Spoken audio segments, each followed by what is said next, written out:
Hello mes sucres, on dit quoi? J'espère que vous allez bien. Moi, je vais très bien par la grâce de Dieu. Bonne année 2024. En cette année, on déclare que notre année, ça sera une année de concrétisation. Comme vous savez, chaque année, j'aime bien déclarer une parole sur mon année. 2023, c'était l'année d'abondance et j'ai été abondamment bénie. Vous avez sûrement vu dans mes vlogs.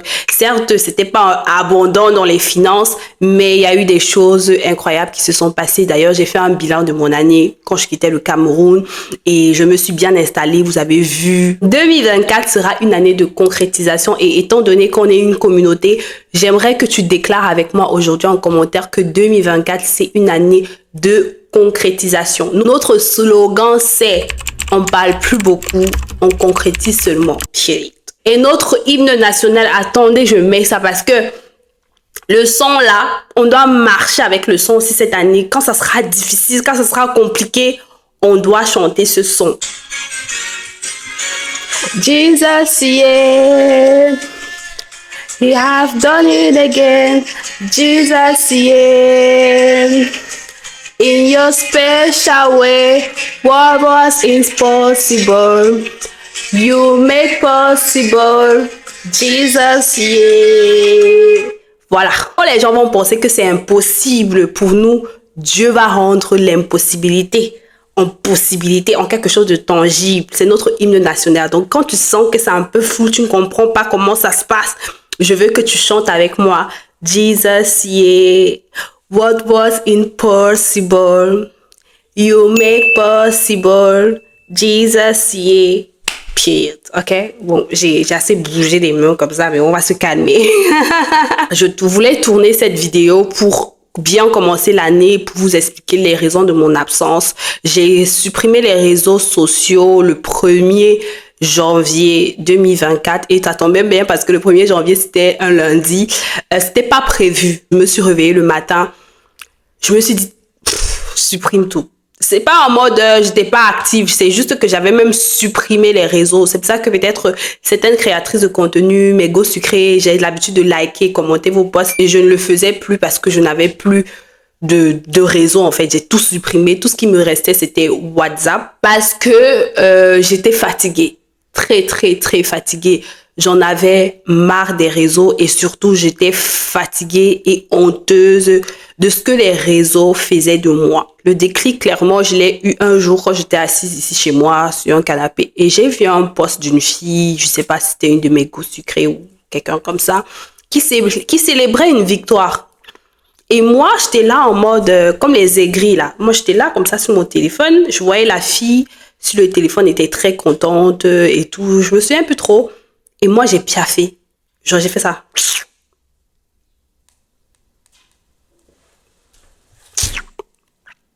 Et directement, le Saint-Esprit m'a repris. Il m'a dit, meuf, c'est quoi ça? Tu commences à aigrir ou quoi? Arrête-moi ça. Genre, je me suis sentie extrêmement honteuse parce que j'avais piaffé quand quelqu'un était en train de célébrer une victoire. Ce n'est tellement pas moi que je me suis dit, girl, qu'est-ce qui t'arrive en fait? Et c'est vrai qu'avant ça, j'avais remarqué que je commençais à me comparer sur les réseaux sociaux. Genre, j'étais en mode, moi je fournis du travail, je fournis du contenu, mais pourquoi j'évolue pas? Pourquoi ci? Pourquoi ça? Pourquoi tel fait ci? Moi je fais même mieux que ça, tu vois? J'étais en train d'avoir certaines pensées dont j'étais pas vraiment très fière. Je me comparais. Moi, la fille qui est extrêmement confiance en moi, je me comparais, oui.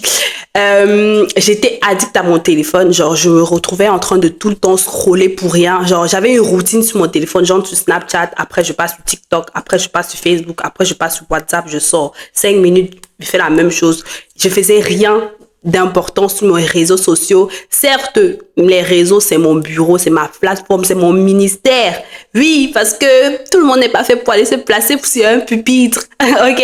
Les réseaux sociaux, c'est mon ministère et j'ai besoin de ça parce que je gagne ma vie sur les réseaux. Mais je m'étais rendu compte que la consommation était déjà énorme. En plus de cela, mon état d'esprit n'était plus bon. Et souvent, à la fin de la journée, j'étais très fatiguée physiquement, fatiguée surtout mentalement. J'étais pas satisfaite de mes journées. J'étais la reine de la procrastination parce que je passais toute ma vie sur les réseaux sociaux. Et le 1er janvier, je me suis dit, girl, supprime tout. supprime tout et recommence parce que c'est pas bon. Il faut pas que tu commences l'année 2024 avec cet état d'esprit, surtout que tu as déclaré que ça sera une année de concrétisation et tout ce que tu dis, c'est oui et amen, amen, ok? Et j'ai fait beaucoup de choses que je vais vous parler dans cette vidéo. Je sais que vous avez sûrement vu la vidéo où je faisais en mode suspense. Oui, je suis pas enceinte. Par contre, j'ai un bébé. Oui, effectivement, j'ai un bébé. J'ai un gros bébé même. Avant ça, je voulais vous raconter un peu ce que j'ai fait pendant mes périodes d'absence. Déjà, premièrement, j'ai fait une petite retraite spirituelle. Je me suis fixé un objectif de passer minimum 1 heure de temps avec Dieu et surtout de commencer la journée avec lui parce que je me rendais compte que quand je me réveillais, je commençais directement la journée sur mon téléphone. Après, je reste facilement, il est 13h. Après, je me plains, oui, j'ai pas le temps de faire ci, ça. Alors que j'ai le temps, c'est juste que je gère mal mon temps. Après ça, j'ai commencé un peu à m'ennuyer parce que je pouvais pas faire ça toute la journée, ok? Donc, j'ai fait l'élaboration de mes objectifs parce qu'il fallait d'abord que j'ai une vision claire, que mon esprit soit... que je reconnaisse d'abord que les pensées que j'ai, ce sont pas des bonnes pensées et je me répande et que je me dise, girl, non, en fait, Seigneur, non, je veux pas avoir cette pensée, je veux pas être quelqu'un d'aigri. D'ailleurs, que c'est même pas ça ma mission. Je pourrais pas accomplir ma mission si je suis aigri. Ok? Donc, je me suis dit, ressaisis-toi. Et maintenant, j'ai fait mon vision board. Donc là, il y a mon vision board qui est sur mon écran. Je me suis inscrite à la salle de sport. Actuellement, je pense que j'ai perdu un truc comme 3 kilos. Je sais pas si vous avez remarqué, j'ai plutôt maigri. Voilà. J'ai commencé à manger un petit peu mieux. C'est vrai que l'alimentation, on doit mieux faire. Et j'ai beaucoup travaillé, beaucoup travaillé. J'avais des contrats, j'ai maquillé d'autres stars, j'ai fait des interviews, des trucs comme ça, plein de choses quand même, création de contenu, plein de choses que j'ai pas voulu vraiment filmer parce que je n'avais pas envie de filmer. Et le truc, c'est que quand tu es créateur de contenu, un peu, tu veux filmer. Et j'avais une libération, genre, la charge mentale de ne pas toujours se dire, filme, mais c'est trop chic. Genre, j'avais enlevé une charge mentale de stress. C'est que les créateurs de contenu qui pourront comprendre ça. Le stress de se dire, ouais, you have to show up. Tu dois montrer, tu dois filmer, tu dois monter, tu dois faire ceci. Et je faisais plus. Mais, puisque, comme j'ai dit, les réseaux sociaux, c'est mon ministère, c'est mon bureau, je ne peux pas me permettre de dire que je fais ça longtemps. Donc, il fallait que je revienne. Après tout ça, j'ai pris le temps pour moi. Je me suis bien reposée. Franchement, j'ai tapé mes meilleures siestes pendant ma période d'absence. J'ai appris à avoir une bonne routine, une routine assez productive. Aujourd'hui, je suis arrivée au stade où je peux me réveiller sans réveil parce que j'ai habitué mon corps à se réveiller à une certaine heure. J'ai habitué mon corps à aller à la salle. J'ai habitué mon corps à manger à partir d'une certaine heure. Toutes les habitudes que je voulais avoir et que peut-être j'étais assez distraite à cause des réseaux sociaux. Et je suis très, très contente et j'ai hâte de partager ça avec vous pour que ensemble on ait aussi des bonnes habitudes parce que cette année on a dit année de concrétisation. On va plus trop parler. On parle plus. J'ai dit on parle plus beaucoup. On concrétise seulement. Tu vois un peu. Donc je me suis aussi préparée pour vous fournir du bon contenu, pour vous fournir le meilleur de moi, pour vous fournir le plus simplement, le plus naturellement possible, mes connaissances, mes compétences, mes astuces, mes bons plans, sans stress. Parce que quand tu es trop sur les réseaux sociaux, tu vois ce qui marche, tu as envie de t'accommoder à ça. Du coup, tu veux un peu changer ta personnalité pour faire un peu ceci. Non, en fait, non. Authenticité, ça fait partie de mes valeurs. Confiance en soi, résilience, amour. Fais les choses avec amour et c'est ce que je me suis promise de faire tout au long de l'année. Et je vous avoue que mon absence a inquiété beaucoup mes proches. Quand je quittais les réseaux, je me disais que les gens n'allaient pas forcément remarquer, mais les gens ont remarqué. C'est là où je me rends compte que les gens te regardent en fait. Les gens te regardent et c'est bien, c'est très bien, comme c'est un peu bizarre. Parce que quand tu n'es plus sur les réseaux sociaux, qu'on te voit plus, c'est soit tu es enceinte, soit tu es malade, soit tu es déprimé, soit tu es anxieux, soit il y a un truc chelou qui se passe. Je ne pouvais pas imaginer que vous pouvez me chercher comme ça. Parce que souvent, ils me disent, j'avoue que souvent, je me plains de vous. Je dis, ouais, je me rends compte que ma communauté vous n'êtes pas avec moi, je sais pas, je vous sens pas. À la période de mon absence, je me suis rendu compte que non, en fait, vous êtes là, vous me regardez, mais vous faites semblant. Ouais. Et ce qui m'a encore plus surpris, c'est ma mère. C'est ma mère qui m'appelle un jour, qui me dit, Audrey, tu me caches quoi? Depuis quand tu es assez mature comme ça, tu ne publies pas, c'est sûr que tu es enceinte. J'ai dit, même ma propre mère m'a dit que j'étais enceinte. Mes sœurs pensaient que j'étais enceinte. Même mes clientes avec qui je faisais le coaching, parce que je travaillais toujours pendant mon absence, pensaient que j'étais enceinte parce que je ne montrais pas, enfin, je ne snappais pas, alors que enfin, on est en coaching presque tous les jours, frère. Tu vois mon visage, je sais pas. Donc, il y a une de mes coachées qui m'a dit, coach, est-ce que tu n'es pas enceinte? Parce qu'on te sent plus là. J'ai dit que non, je suis pas enceinte. Quand on me demandait en inbox, est-ce que tu es enceinte? Je disais non, je ne suis pas enceinte. Et par la grâce de Dieu, je vais super bien et je suis prête à commencer cette année. Et ce que je vous ai caché, parce que je sais que vous êtes ici pour ça. Bon. Roulement de tambour. J'ai écrit un livre. Moi-même, j'arrive pas. En fait, moi-même, j'arrive pas à réaliser que j'ai fait ça.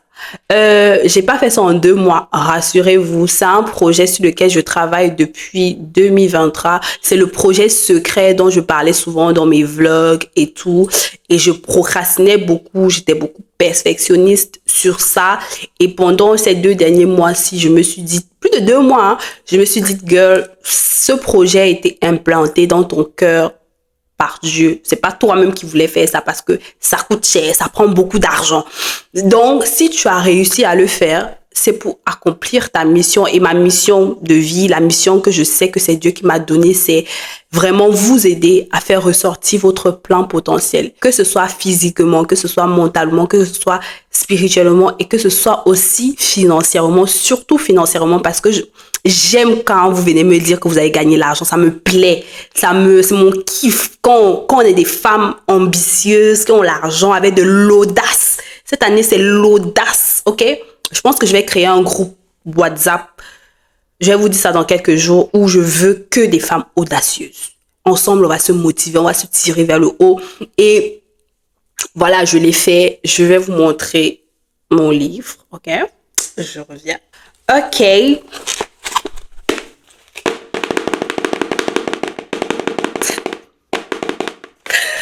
On ouvre.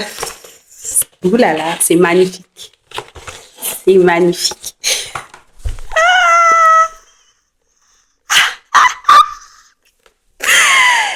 Bon, je sais que vous vous attendez seulement à ce que j'ouvre un institut de beauté, que je crée une marque de make-up, je sais pas trop quoi dans la beauté et tout, mais franchement, ma plus grande passion, c'est de chercher l'argent. C'est ça ma plus grande passion. Parce que avec l'argent, tu peux tout faire. Tu peux tout faire, ok? Donc, j'ai créé mon business planner, ok? Mon business planner, c'est un outil parfait, complet, idéal. Genre, il n'y a pas plus complet que ça. Genre, il est tellement complet que quand j'ai montré ça à mon mentor, il m'a dit que est-ce que ce ne sera pas possible que je fasse ça en plusieurs tomes? Parce que c'est trop complet, j'ai tout donné là. Ok? Mon business planner, c'est un outil qui sera idéal pour les personnes qui veulent lancer un projet, que ce soit un salarié, que ce soit un entrepreneur, que ce soit un créateur de contenu. Il est juste incroyable. À la première page, on voit le succès, c'est qui tu es, parce que nous sommes le succès en Christ. Ok? Nous sommes l'abondance. Le succès, ce n'est pas quelque chose que l'on va faire, c'est qui nous sommes. Ok, quand tu dis que c'est toi le succès, ton état d'esprit déjà change. Ok, donc la phrase là, ça me parle parce que je sais que je suis le succès et je sais que vous êtes le succès. Et le business plan est divisé en 4 parties. La première partie, il y a l'introspection où il y a plein d'exercices sur le développement personnel à se préparer avant de se lancer dans l'entrepreneuriat. Ce sont des exercices que je fais souvent avec mes coachés et qui leur permettent de se concentrer, savoir vraiment leur pourquoi, leur orientation, leur force, leur faiblesse, vraiment connaître ce que tu veux dans la vie. Il y a la partie vision board. Est-ce que vous voyez même? Est-ce que vous voyez même? Ah. Allez coller ici des photos vous mettre votre vision board. Il y a mes objectifs aussi sur plusieurs aspects physiques, mental, professionnels. Parce que les objectifs, c'est pas seulement je vais être riche. Les objectifs doivent vraiment être faits de façon smart. Il y a les déclarations d'intention, lettres à moi-même, plein de trucs concernant le développement personnel. Ok, je pense que j'aurai le temps de mieux vous en parler, mais si tu es intelligent, tu sais que ça c'est intéressant. Après, il y a la partie mon projet. À la partie mon projet, c'est tout ce qui est business plan, parce que c'est bien beau de lancer un business, mais il faut le faire de la bonne façon. C'est pour ça qu'il faut faire un business plan. Et il y a certaines structures qui font les business plans pour les entrepreneurs, pour les entreprises, qui sont assez chères. Moi, je vous ai simplifié le truc, toutes les étapes pour faire un bon business plan. Et pas que, parce que on est les go du digital, j'ai mis la partie image de marque, branding, réseaux sociaux, stratégie de marketing, stratégie de contenu. Bref, c'est vraiment un guide. C'est comme si je te coachais. Donc, les gens qui me disent, Audrey, tes coachings sont chers. Là, c'est mon coaching qui est là dans un planeur avec toutes les indications. Il y a la planification de contenu. Par exemple, voilà ça. Planification de contenu, tu vas mettre ton titre, tout ça pour te permettre de rester organisé. Ok? Donc, il y a la stratégie marketing, plein de choses. Et il y a la prévision financière, il y a l'argent. Super important. Et en troisième partie, il y a la partie agenda où tu vas noter tes rendez-vous. Mais pas que, c'est pas juste une liste de to-do list, c'est une liste des choses à faire, une liste des priorités. Le suivi de tes dépenses hebdomadaires et en dernier, il y a les notes. Voilà, ça c'est vraiment pour résumer un peu vite fait ce que contient mon business planner. Et quand il sera dans ta main, ça sera ton business planner. Et j'ai trop hâte que vous le découvrez. J'ai vraiment hâte. J'ai mis toute mon énergie, toute mon âme dans ce petit outil qui est juste magnifique. En plus, il est très esthétique, très beau avec Digital Access et tout. Et c'était ça que je vous avais caché pendant très longtemps et je suis très contente que vous le découvrez. Je suis vraiment sortie de ma zone de confort là parce que le confort a foutu le camp. Parce que je pouvais pas m'imaginer qu'un jour je pouvais faire ça. Le fait même de l'avoir fait, d'avoir conçu ça, c'est vraiment une grosse victoire. Et je suis persuadée que il va vous aider, il va changer vos vies. C'est pas que je veux trop parler. Je suis sûre qu'il va changer vos vies. Surtout si tu es un entrepreneur et que tu veux bien faire les choses. Si tu veux juste blaguer là, c'est pas pour toi. Ça, c'est pour les personnes qui ont décidé que l'année 2024, c'est l'année de concrétisation. On parle plus beaucoup, on agit seulement, on concrétise seulement. Ça, c'est pour toi. C'est pour structurer ton projet, être organisé, avoir ton projet dans la main, dans ton sac à main. C'est ton journal intime de ton business. Ok? Et je vais vous partager toute l'expérience dimanche prochain parce que j'ai tout vlogué pour vous. Comment préparer le lancement. Ça sera vraiment un petit cours de marketing. Et ça sera intéressant. Ce que j'ai préparé pour vous la semaine prochaine, ça sera plutôt intéressant. Ça sera un vlog où je vais tout partager. Comment faire ça pour faire un bon lancement de produits que vous pouvez vous inspirer. Et on va utiliser le business planner pour le faire. Comme ça sera pas seulement un truc comme ça. Ah, est-ce que je dois même beaucoup parler? C'est la mort, c'est la magie, c'est la chimamelu. Je suis très contente d'avoir créé ça. Sois béni. Et j'ai trop hâte que vous l'utilisez. J'ai vraiment hâte. Et voilà quoi, c'est tout pour moi aujourd'hui. On se retrouve très bientôt parce que là, je ne bouge plus. L'année a commencé maintenant. On bouge plus, on va seulement. Je vais tellement vous saouler. Vous m'avez dit, Audrey, tu nous as manqué là. Je vais tellement vous saouler. Si je ne vous vois pas, je vous bloque. Vous me connaissez, non? Donc voilà, c'était tout pour moi aujourd'hui. Je vous fais plein de bisous. Je vous aime et Dieu vous aime encore plus. Et on se dit à très bientôt pour la prochaine vidéo. Bye bye.